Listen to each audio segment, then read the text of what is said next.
Um, Xavier, would you like to say hi? Hi. So basically, I got some sort of motion entered against me about removing updates that mention in any way what I have going on with my infant son. So that happened. I just want to give you guys an FTR real quick because there's been like 6 or 7 months that I have not FTR'd or that I have only FTR'd on my own phone and not shared. Did you say hi?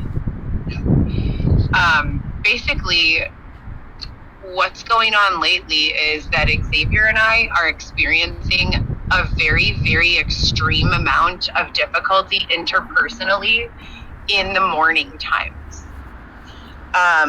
Where is my lip gloss? Do you know where my lip gloss is? My lips feel so dry. When I just said interpersonally, I felt like my lip crack on the sides. Sorry. So, anyways, we're waking up in the morning to get ready for our visit, and then Xavier is like, he's like getting like stuck. Like, he's like, if he were a screensaver on your computer, it's like that's what's going on in his mind. Like, it's awful. And I like, for like an hour, am like incredibly patient. Like, hey, babe, come on, we've got to go at, we're leaving at exactly 9:12. Now, also, a lot of you in the comments who are from like the country or like the suburbs or whatever, you don't know that if you live in an area where they monitor your parking by parking terminals called meters, you have to pay to park your vehicle from 8 a.m. to 10 p.m. So it's free from 10 to 8, but from 8 to 10, you have to pay. So it's like, I'm constantly waking up feeling all of this pressure because I paid the terminal until a certain time. If we don't leave at 8 a.m., the first like 4 months of this, we were leaving between like 6 a.m. and 8 a.m. So it was no big deal. We would always be gone, and I would never have to pay. He didn't have any problems getting ready in the morning for the first 4 months of this.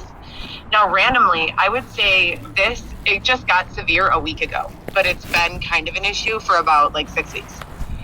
So I'll tell him, okay, 9:17 or 9:12 is the time that the parking expires. We need to go. He'll be like, okay, babe, at like 8 a.m., 7:30 a.m., 6 a.m., sometimes even the night before, I'll tell him what time where we need to leave by.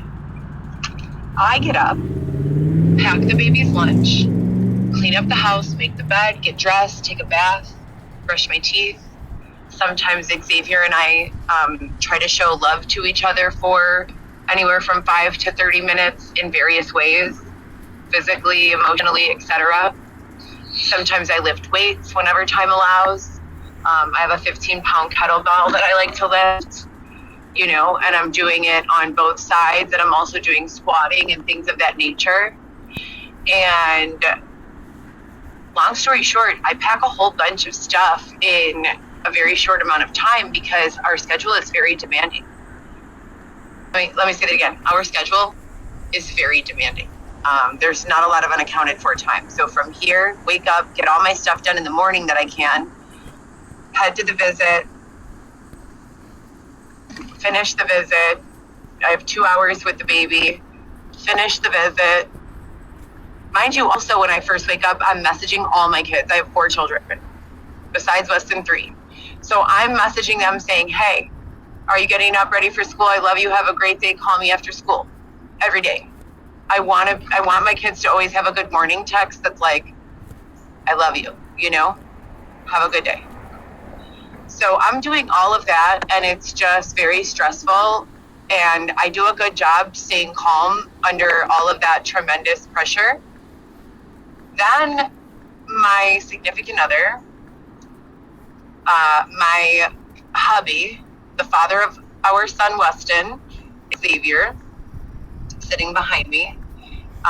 P.S. He sits in the back seat because I like to have my bag accessible in the passenger, all my things that I need. And he has a lot of stuff too, if you guys have seen. Mine isn't trauma. I just carry a lot of stuff because I'm a girl and I like to be prepared. Xavier's is trauma. Like, he's afraid to put his stuff down. He hasn't put his stuff down since we got out of the tent.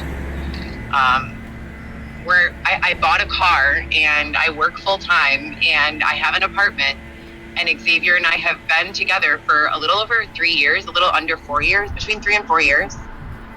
And we do the same routine, give or take, every day. And he's not like improving with leaving his belongings somewhere. His father has like a storage for him. He has a room at his dad's, and he has like this storage bin in the garage of his dad's house that's like 2 blocks away from where he goes while I'm driving Uber during the day, and he won't even leave his stuff there. So he can't leave all of his stuff in my place, and it's just been a real struggle. So we're arguing like in the morning time to get out the door, and he has been turning for the last 4 days so volatile. The things that he has been saying to me, I wouldn't say to someone I hated, let alone someone who I have a baby with and who takes care of me and pays the rent and does all of these things.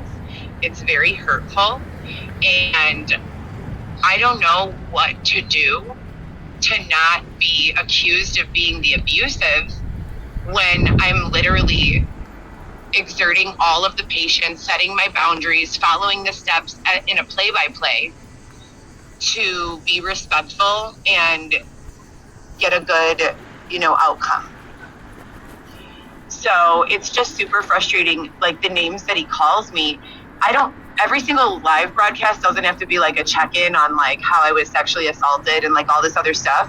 But he is following the footsteps of who when he significantly understands where my trauma originates and then goes there to like pick a fight when I'm already in a high pressure, high anxiety situation.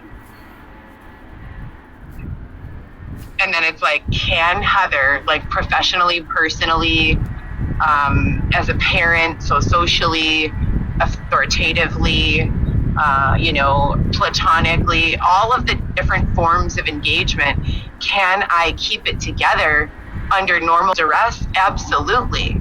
Can I keep it together without raising my voice, without getting frustrated when 90 minutes have passed and I have no more money for the meter and I'm afraid of getting a ticket and my back is against the wall and he's also calling me names that specifically originate in the center of my sexual abuse trauma? Probably not.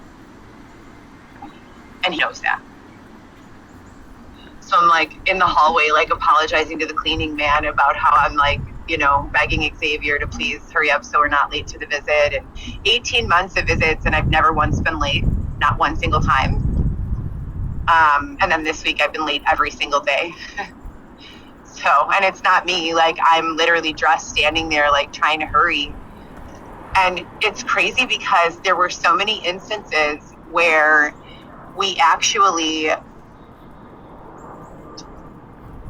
kind of like agreed with advance notice that he would leave all of his stuff in a certain place, and at the exact moment that it was time for us to leave, all he would have to do is literally get up and walk out the door.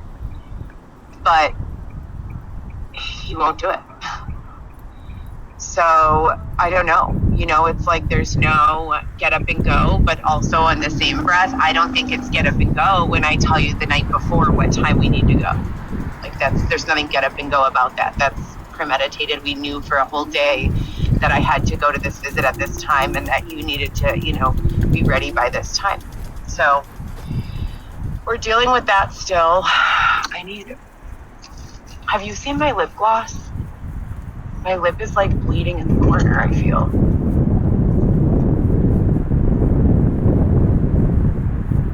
In addition to that, I'm really excited. Viv is going to start cosmetology school. My son is in his senior year, and Alexis transferred schools to start middle school this year. So my kids are like getting older, and it's so wild to me. I still feel like they're babies. I can't find it. Can you check in that bag for my Sephora lip oil, please? It's like a light pink top with like a strawberry or like raspberry color. Yeah, that one right there. Colored like lip oil.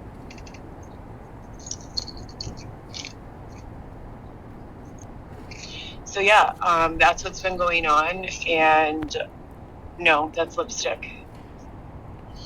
That's about it. I don't really have much else to report. I've done everything I'm supposed to do and continue to do so day after day. But I do want to restart on FTRs at least once a week because there have been, yesterday they started harassing me and stalking me again, basically. And the videos that they had, no, that's lipstick. And the videos that they had of me working at Spin, they posted to YouTube and basically like said, oh, we found Heather here at Spin, blah, blah, blah. Nothing like untrue or even like unflattering, just like being mean, like nasty. And that same week, they put a bunch of QR codes with my face on stickers and hung them up in the bathroom and on the doors and on the bar where I worked at Spin Chicago, State Street in the River. If you guys are looking for something to do, it's a ping pong social club. But I don't work there anymore. So if you are looking to donate to my cause, please don't think you can go to Spin and tip, because I do not work there. I'm not a part of that tip pool.